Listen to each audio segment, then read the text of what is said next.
হঠাৎ করে এত জোরে বৃষ্টি শুরু হলো। আগামীকাল কামাখ্যা যাওয়ার প্ল্যান আছে, জানি না কী হবে।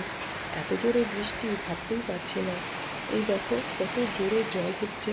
তবে একদিকে ভালো, বৃষ্টিটা হলে সবই ভালো লাগে। এই যে আমাদের পরের দিনের সকালের যাত্রা শুরু। নমস্কার, কেমন আছেন সবাই? আমি উষা ফ্রম আসাম, গুয়াহাটি।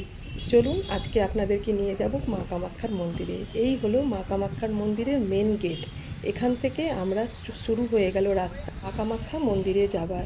এই রাস্তাটা খুবই সুন্দর। আর একটু উপরে উঠে গেলে এখান থেকে খুব সুন্দর একটা ভিউ পাওয়া যায়। এই পাহাড়ের ভিউ কারো না ভালো লাগে। নিশ্চয়ই আশা করছি আপনাদেরও পাহাড় দেখতে খুব ভালো লাগে। আমার তো বেশ ভালোই লাগে। আমাবুচি মেলা গতকালকে শেষ হয়েছে, তারপরে আবার মায়ের দর্শন শুরু হয়েছে। এই মায়ের দর্শন শুরু হওয়ার সাথে সাথেই শুরু হয়ে গেছে হু হু করে রাস্তা দিয়ে গাড়ি চলা। এই আমাবুচি মেলা চলাকালীন এই রাস্তায় কোনো গাড়ি ঘোড়া চলে না, সবই বন্ধ থাকে। দর্শনার্থীদের পায়ে হেঁটে ভ্রমণ করতে হয়। অবশ্য সরকারের তরফ থেকে কিছু গাড়ি থাকে যেগুলো বয়স্ক মানুষদের জন্য ওপরে ওঠে।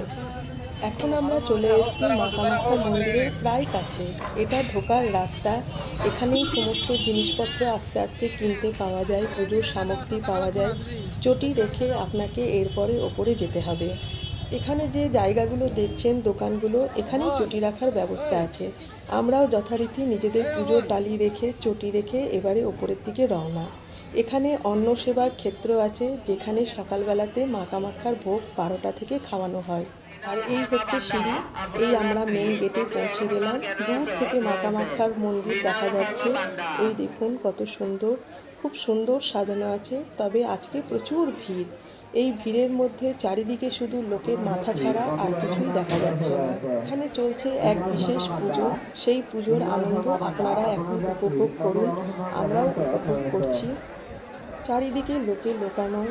এই খুব সুন্দর লাগলো। আমি এর আগে কখনো এই ধরনের দৃশ্য দেখিনি। যতবারই মা কামাখ্যা মন্দিরে যাই না কেন, প্রত্যেকবারই মনে হয় যেন নতুন কিছু দেখছি, নতুন কিছু শিখছি। শেখার আর দেখার যেন কোনো শেষ নাই।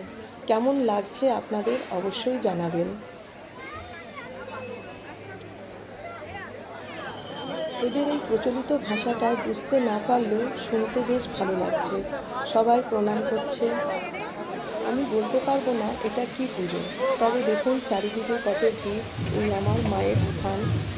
এখানে শীতলা মন্দির, সবাই এখানে নারকোল ফাটায়। আমরাও পুজো সম্পন্ন করে এখানে এসে নারকোল ফাটিয়েছি। এইখানে সবাই একটু একটু করে ছবি তুলছে, প্রসাদ গ্রহণ করছে, ধূপ দ্বীপ জ্বালাচ্ছে। আশা করব সকলের এই ভিডিওটা খুব ভালো লাগবে। জয় মা কামাখ্যা।